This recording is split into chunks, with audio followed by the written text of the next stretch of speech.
ากจดหมายตกค้างในระหว่างสายทางที่ในโมและท่าเรือเห็นจดหมายว่าเป็นเกียรติสิเหลืออายเลยย่างเข้าใกล้เก็บมาไว้แม่นอ่านดูในจดหมายเขียนไปถึงยอดสู้ผู้เล่าซื้อบัวลอย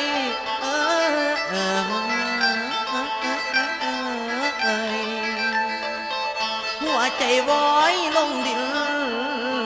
จนว่าวิน